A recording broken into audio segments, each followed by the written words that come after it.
महात्मा उपासक डॉक्टर सोहनराज तातेड़ पुनरुत्थान और आत्मविज्ञान के बाद अब ला रहे हैं सनातन सत्य, जैसी दृष्टि वैसी सृष्टि, कुदरत, कुदरती रचना एवं कुदरत के कानून से शाश्वत सुख की प्राप्ति।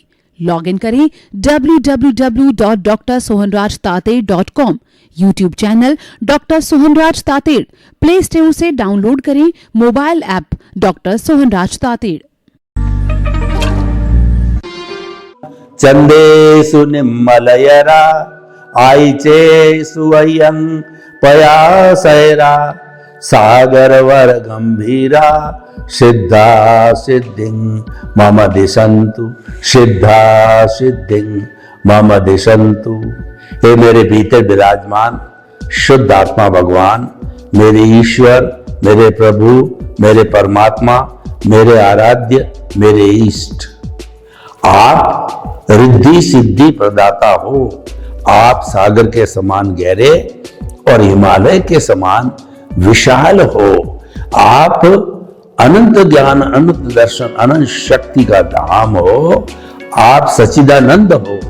सत मतलब विनाशी, चित्त का मतलब ज्ञान दर्शन वाले, और आनंद आपका लक्षण। आप अजर अमर अविनाशी हो। आप मुक्ति प्रदाता हो। मुझे मुक्ति की ओर प्रयाण करो, ऐसा आशीर्वाद दो, शक्ति दो, जागृति। भाइयों बहनों, मातृशक्ति को नमन। आज का हमारा अति सुंदर विषय, सामाजिक विघटन कैसे रोकें। सामाजिक विघटन किसे कहते हैं? समाज में जो विकृतियां आ जाती है, बुराइयां आ जाती है, समाज नियमों के अनुसार नहीं चलता है, एथिक्स के अनुसार नहीं चलता है, उससे उस विघटन कहा जाता है।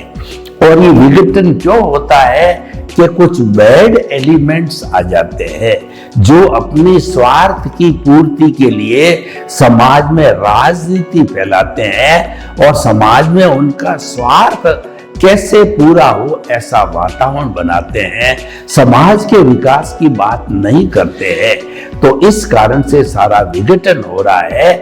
और आज देखें, सामाजिक विघटन के कारण ही परिवार टूट रहे हैं, देश के अंदर अशांति हो रही है, हिंसा का, व्यभिचार का और हैरेसमेंट का, आतंकवाद का और रेप का, और कितने कितने आजकल ये किस्से हो रहे हैं। इन सब का कारण सामाजिक विघटन है और इसको ही सामाजिक विघटन कहा जाता है। और विघटन इस हद तक पहुंच गया कि बेटा अपनी माता पिता को मार रहा है, अपनी पत्नी को मार रहा है और सुसाइड कर रहा है और अपने बच्चों का गला घोंट रहा है। ऐसी ऐसी वारदातें हो रही है जो कि सोच के परे है। ऐसा हमारी संस्कृति के अंदर कभी नहीं हुआ और होना भी नहीं चाहिए। भारतीय संस्कृति ऋषि मुनियों की संस्कृति है, धर्म प्रधान संस्कृति है, भारत धर्म गुरु देश है।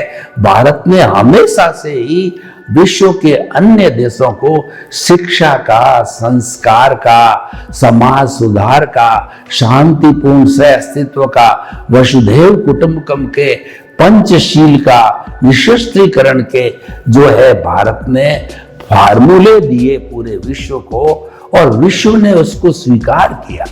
आज विश्व 21 जून को प्रतिवर्ष जो है ये अंतर्राष्ट्रीय योगा दिवस 210 कंट्री पूरे मनाते हैं। योग भारत की कृति है। भारत में जन्मा हमारे ऋषि मुनियों ने योग का जीवन जिया, योग का पाठ जनता को पढ़ाया और योग को अप्लाई किया हमारे समाज के अंदर। समाज का विघटन रोकने के लिए, समाज को एक सूत्र के अंदर बांधने के लिए योग का आविष्कार किया और योग के अंदर प्ले ग्रुप से लगा करके डॉक्टरेट, पोस्ट डॉक्टरेट तक करने की पूरी जो है सामग्री कहिए या कहिए कि शिक्षा के संस्कार उसके अंदर उपलब्ध है। ये भारत की बहुत बड़ी उपलब्धि है। और 2 अक्टूबर को आज पूरा विश्व 210 कंट्री, जो कि महात्मा गांधी का जन्मदिन है, और महात्मा गांधी ने सत्य और अहिंसा के आधार पर जो है देश को आजाद कराया, तो उस अहिंसा को सर्वोपरि, अहिंसा परमो धर्म को स्वीकार करते हुए आज पूरा विश्व 2 अक्टूबर को अंतर्राष्ट्रीय अहिंसा दिवस मना रहा है। जिस देश के अंदर ऐसे बड़े बड़े कार्य होते हैं और उसी देश के अंदर सामाजिक विघटन होता है, तो ये बहुत बड़े, कहना चाहिए हमारे लिए ये बहुत बुरी बात है। हमें इस विघटन को रोकना चाहिए। अब इस विघटन को रोके कैसे? आज से 50 साल पूर्व क्या था कि मैं 50 साल पूर्व का खाका खींचूं, एक व्रत खींचूं। व्रत के अंदर एक केंद्र होता है और एक परिधि होती है। उस केंद्र के अंदर गुण रहते थे, गुणी रहते थे, आचारशील व्यक्ति रहते थे, ऋषि मुनि रहते थे, हमारे संत महात्मा रहते थे और मुनिराज रहते थे। वही हमको गाइड करते थे। और पुराना आप इतिहास उठा करके देख लीजिए, राजा राम के समय का, दशरथ के समय का वशिष्ठ वगैरह ऐसे गुरु थे, और उनको पढ़ाने वाले वाल्मीकि जी वगैरह ऐसे, उनका जो है गुरुकुल आश्रम था। तो वहां पर धर्म नीति राजनीति से ऊपर होती थी, और हर राजा को कोई भी प्रस्ताव पारित करने के पहले, गजट नोटिफिकेशन जारी करने के पहले ऋषि मुनियों की स्वीकृति, अपने गुरु की स्वीकृति लेना जरूरी था। क्योंकि गुरु होता वो परमार्थी होता है, वो समाज का भला चाहता है, वो सर्वोदय चाहता है, अंत्योदय चाहता है, सबका साथ, सबका विकास चाहता है। तो वो कभी भी जो ऋषि मुनि जनता के अहित की बात नहीं करेगा, और राजा कभी भी अहित की बात किसी के प्रलोभन में आकर के, अपने स्वार्थ के वशीभूत होकर के, अपने अहंकार के वशीभूत होकर के अगर जनता को तंग करता था, तो उस पर ऋषि मुनि चोट करते थे, अंकुश लगाते थे।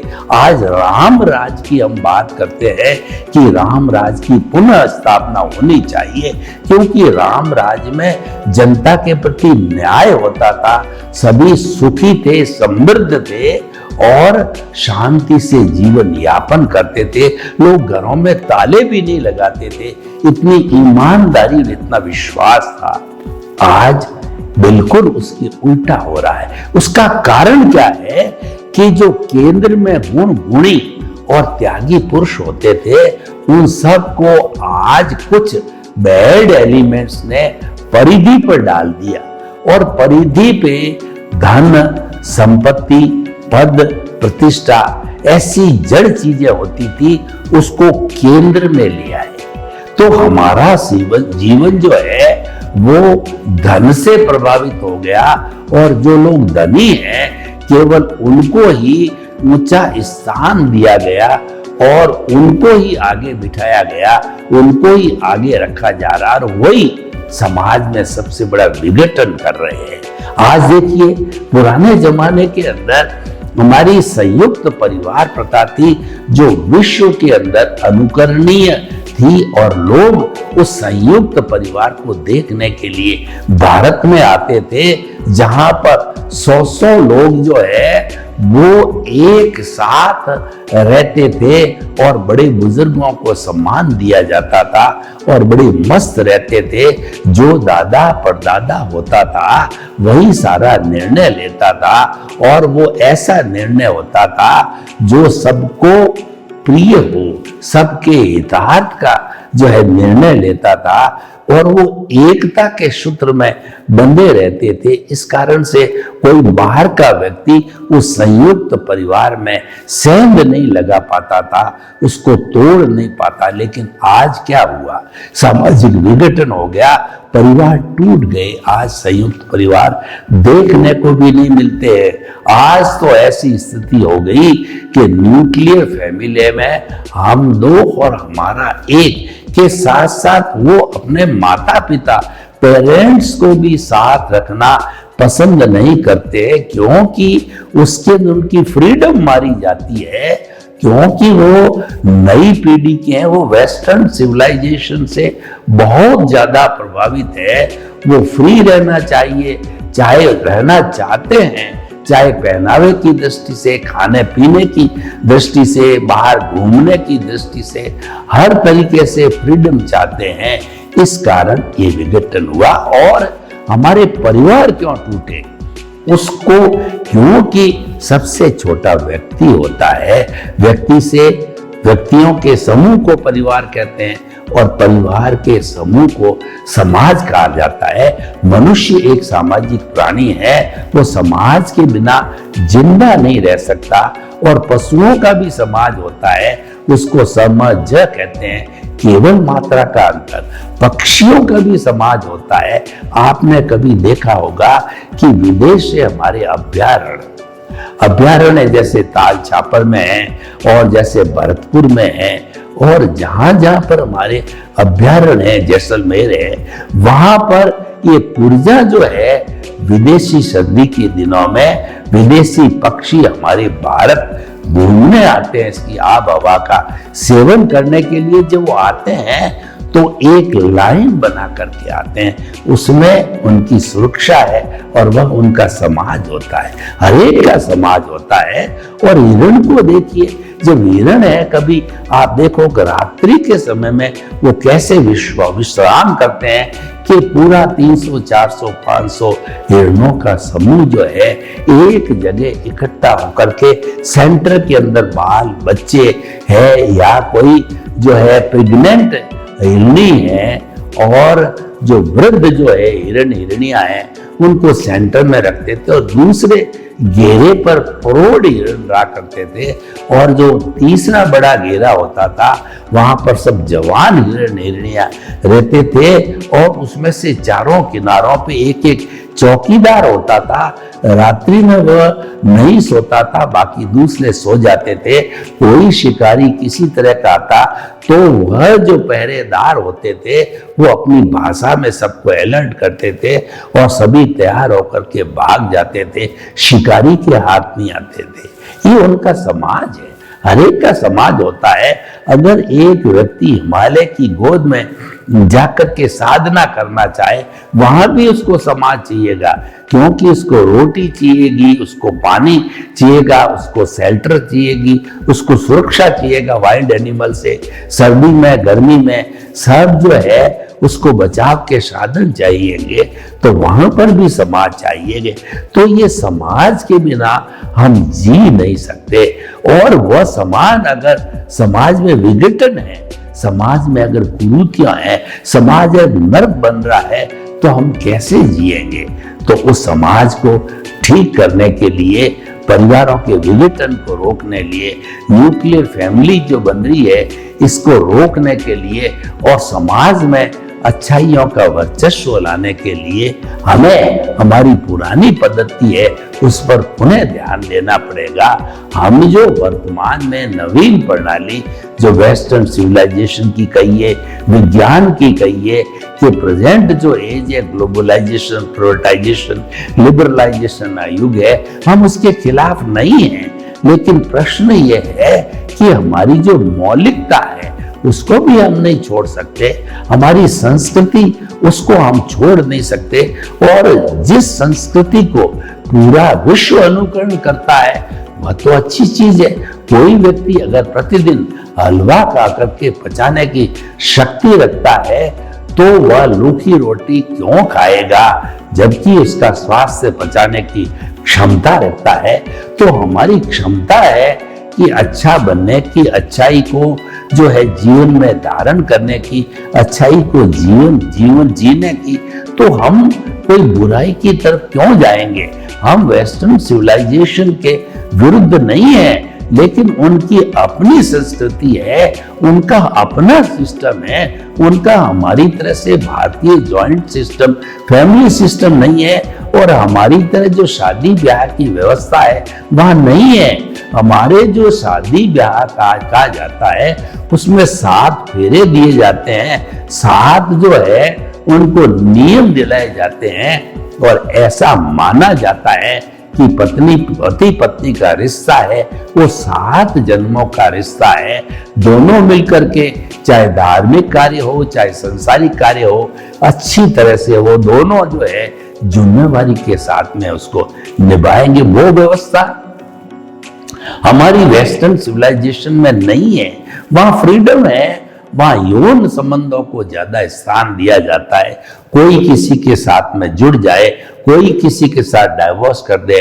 बच्चे हैं जो है चाइल्ड होम के अंदर पलते हैं और सिस्टम भी अलग है, वो उनका सिस्टम उनको सूट करता होगा, हम उसकी निंदा नहीं करते हैं। पर क्वेश्चन ये है कि हमारा जो सामाजिक विघटन हो रहा है ये रोकना चाहिए, क्योंकि ये चरम सीमा पर पहुंच गया है और अगर इसको नहीं रोका गया, इसमें सुधार नहीं किया गया तो भारत एक धर्मगुरु देश था उस पदवी से नीचे आ जाएगा और हमारी संस्कृति को उत्तम संस्कृति मान करके लोग अनुसरण करते थे, उसकी जगह अगर ऐसा ही विघटन चलता रहा तो दूसरे जो देशों के लोग हैं हमारी संस्कृति की निंदा करेंगे, हमें बुरा लगेगा। हम अपना सीना तान करके भारतीय हैं, भारतीय संस्कृति के लोग हैं, हम किसी पर हमला नहीं करते, आक्रमण नहीं करते, लेकिन हम अहिंसावादी होने कारण कायर भी नहीं है। अगर कोई हमारे पे हमला कर देता है तो पुराना इतिहास बताता है कि उसको हमने मुंह तोड़ जवाब दिया है। तो अब इस विघटन को रोकने के लिए कुछ हमें सूत्रों की आवश्यकता है। उन सूत्रों का हम विवेचन करते हैं कि आज विघटन चाहे देश में हो रहा है, चाहे परिवार में हो रहा है, चाहे समाज में हो रहा है, वो सबका सबसे बड़ा कारण क्या है कि व्यक्ति सेल्फ सेंटर्ड हो गया है। व्यक्ति के अंदर स्वार्थ की भावना बहुत ज्यादा आ गई है। स्वार्थ बुरा नहीं है, पर वो लिमिट में होना चाहिए। वो लिमिट खत्म हो गई और excess of everything is bad कहा जाता है। जब कोई भी चीज अधिकता में आ जाती है, पाप होता है उसका भी, जब घड़ा भर जाता है तो वो फूटता है और व्यक्ति पापोदय कारण दुखी भी होता है। तो वैसी स्थिति न आए तो हमें उसमें करेक्शन करना है, उसमें हमें सुधार करना है, क्योंकि टू एयर इज ह्यूमन। व्यक्ति गलती का पुतला है, गलती कर लेता है, लेकिन करने के बाद के अंदर उसको सुधार करना चाहिए। हमारी संस्कृति के अंदर जो सुधार के लिए आलोचना, प्रतिक्रमण और प्रत्याख्यान का जो है वो प्रावधान है। किसी व्यक्ति से कोई गलती हो गई, अहंकार के वशीभूत हो गई, स्वार्थ के वशीभूत हो गई या और किसी कारण के वशीभूत हो गई है, तो आप स्वीकार करो अपने दोष को। उसको कहते हैं आलोचना। किसी अपने दोष को स्वीकार करना आलोचना है। फिर उसको शुद्ध करने के लिए प्रतिक्रमण किया जाता है। प्रतिक्रमण का अर्थ यह है कि मैंने जो अतिक्रमण किया, मैंने जो ये अपराध किया, मैंने जो ये समाज के विघटन का कार्य किया, मैंने ये देशद्रोह का कार्य किया, मैंने जो है मेरे जो है समाज के लोगों का स्वास्थ्य गिराने के लिए मिलावट का काम किया, वो स्वीकार करो और उसकी गढ़ा करो, निंदा करो, उसका प्रायश्चित करो। मेरे से गलती हो गई और अहंकार के वशीभूत या स्वार्थ के वशीभूत मैं उस गलती को स्वीकार करता हूं, उसका प्रायश्चित करता हूं और साथ साथ के अंदर संकल्प लो, आलोचना, प्रतिक्रमण, प्रत्याख्यान करो कि भविष्य के अंदर कभी भी मैं ये गलती की पुनरावृत्ति नहीं करूंगा। ये सुधार का है। हमारी जितनी भी न्याय प्रणाली है वह व्यक्ति को सुधार करने में विश्वास करती है। हमारी संस्कृति कहती है कि पाप को मारो, पापी को नहीं मारना। किसी ने पाप कर दिया तो हम उस पापी को मार देंगे, फांसी दे देंगे, सजा कर देंगे, तो उससे क्या हुआ? उससे पाप समाप्त थोड़ा ही हुआ है। हमें तो उसने पाप किया है, उसका हृदय परिवर्तन करके उन्हें उसको अच्छी स्थिति में लाना। और लोग आए हैं, बड़े बड़े जो विद्वान हैं, जो कि महामूर्ख थे कालिदास जैसे और डाकू थे तुलसीदास जी और वाल्मीकि जैसे, तो जब उसमें रूपांतरण हुआ, जब उन्होंने प्रतिक्रमण किया, आलोचना किया, प्रायश्चित किया और जो उसके बाद में आलोचना प्रतिक्रमण प्रत्याख्यान किया, तो वो सुधरे। तो सुधर करके कितने बड़े काम किए कि विश्व का महान विद्वान कवि कालिदास और तुलसीदास ने रामचरितमानस लिखा और वाल्मीकि जी ने रामायण लिखी। तो ऐसे बड़े बड़े कार्य जो है उन्होंने किए, रूपांतरण हुआ। रूपांतरण व्यक्ति में हृदय परिवर्तन से होता है। जब उसका अच्छा समय आता है, जब उसमें रूपांतरण होता है, तो हमारी न्याय पद्धति व्यक्ति को सुधारने की तरफ ध्यान देती है। मानवीय दृष्टिकोण है हमारी जो न्याय पद्धति के अंदर, तो हम व्यक्ति को सुधारें। सुधरे व्यक्ति, समाज व्यक्ति से राष्ट्र स्वयं सुधरेगा। अगर हम कोई भी व्यक्ति गलत रास्ते पर जा रहा है, जुआखोर है, व्यसनी है, व्यभिचार है, बुरे कार्य करके समाज का विघटन कर रहा है, तो उसको समझावें। जैसे कोई बूचड़ खाना चला रहा है, उसको समझाइश की जाए कि भाई तुम्हारे को परिवार पालने के लिए तुम ये कार्य कर रहे हो, पर तुम्हें पता है एक पंचेंद्रिय प्राणियों को मारते हैं, उनका हाथ काटते हैं, तुम्हारा हाथ काटे और अगले जन्म में तुम्हारा हाथ इसी तरीके से काटा जाएगा, क्या तुमको दर्द नहीं होगा? तो उसने कहा मेरे को तो बहुत दर्द होगा, हाथ कटना क्या, एक जो है वो सुई लग जावे तो भी दर्द होता है। तो इसीलिए जो है वो हमें उसको जो है समझाने का प्रयास करते हैं, तो हम जो है वो समझ जाता है। तो ये हृदय परिवर्तन है। तो हमारे समाज का विघटन रोकने के लिए विघटन करने वाले लोगों को जो है हमें हृदय परिवर्तन करना है, उनको उस रास्ते से हटाना है, तभी समाज अच्छा बन सकता है। और हमारी समाज के अंदर जो वैल्यूज है, सांस्कृतिक वैल्यू है, शैक्षणिक वैल्यू है, पारिवारिक वैल्यू है, मॉरल वैल्यू है, बिजनेस एथिक्स है, इन चीजों को और गहराई से हमको लागू किया जाना चाहिए। लोगों को इसका अभ्यास कराना चाहिए और लोगों को इसकी प्रैक्टिस करानी चाहिए कि honesty is the best policy. ऐसी चीजें उनके अंदर बतानी चाहिए कि आप अगर धार्मिक क्रिया करो ना करो, लेकिन एक अहिंसा की देवी, एक नैतिकता की देवी को अगर आप अपने प्रतिष्ठान में बिठा देते हो, तो ये बहुत बड़ी समाज की सेवा है। क्योंकि जो व्यक्ति नैतिक होता है वही व्यक्ति धार्मिक होता है। क्रियाकांड से धार्मिक नहीं होता है, नैतिकता से व्यक्ति धार्मिक होता है। तो ऐसी समझाइश की जाए तो लोगों में परिवर्तन आ सकता है। और उसके साथ साथ में जो हमारे को गवर्न करने वाली जो गवर्नमेंट है, उसके अंदर चरित्रवान लोग आने चाहिए, उसके अंदर जो है पवित्र लोग, ईमानदार लोग आने चाहिए। वो मनी मेकिंग डिवाइसेस वाले लोग नहीं आने चाहिए, बिजनेस बनाने वाले लोग नहीं आने चाहिए, सेवा भावी लोग आने चाहिए। वर्तमान में हमारी अच्छी व्यवस्था है कि जो जनता जागरूक है वह अच्छे अच्छे ईमानदार साफ छवि वाले एमएलए एमपी को ला रही है, उससे अच्छी सरकार बनती है और वो कार्य अच्छा भी हो रहा है। भ्रष्टाचार जो चरम सीमा पे था वो काफी रुक गया है और सरकार भी जो है, चाहे बिजनेसमैन हो, व्यापारी हो, उनको फ्रेंडली बिहेव करती है। और जितना भी कार्य होता है आज ऑनलाइन के आधार पे, यानी जनता की भागीदारी। सरकार जो होती है वो जनता के लिए, जनता के द्वारा और जनता से होती है। जनता को हर हमारी राजनीतिक गतिविधि के साथ में जोड़ा जाना चाहिए। तो भाइयों बहनों, हमारी जो सामाजिक विघटन को रोकने के लिए और भी कई कार्य किए जा सकते हैं। एक कार्य होता है व्यक्ति में सहनशीलता की भावना पैदा होनी चाहिए। आज व्यक्ति इतना तनुक मिजाजी हो गया है, चाहे छोटा बच्चा हो प्राइमरी क्लास का, तो उसको भी कहा जाए कि तुम पानी का लोटा भर के लाओ, तो वो कहता है कि मैं तो पढ़ाई कर रहा हूं, आप खुद ले लो।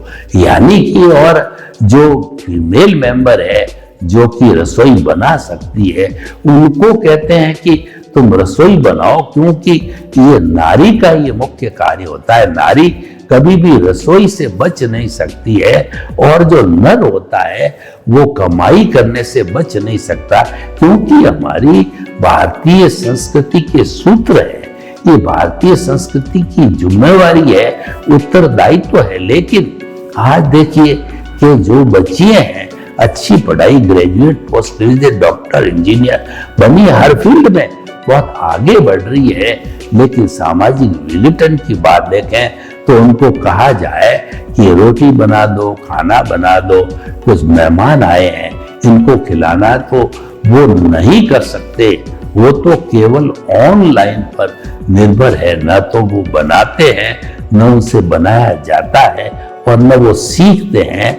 आज से 10-20 साल पहले लड़की जब बड़ी हो जाती थी वो कुकिंग कोर्स करती थी, और कुकिंग कोर्स में उसको कई चीजें समझाई जाती थी, क्योंकि किचन जो है एक परिवार का महत्वपूर्ण स्थान होता है। जैसे भगवान का स्थान महत्वपूर्ण होता है, जैसे अन्नमय कोश का जो है किचन बहुत बड़ा होता है। साधु और गृहस्थ के अंदर फर्क क्या है कि गृहस्थ के रसोई होती है, गृहस्थ के संबंध होते हैं, माता पिता, भाई बहन, सगे संबंधी, और गृहस्थ के जो है घर होता है जिसमें वो रहते हैं। और ये सन्यासी के तीनों चीजें नहीं होती। सन्यासी मांग के खाता है, और वो परमिशन लेकर के किसी के घर में रुकता है, और उसके संबंध नहीं होते।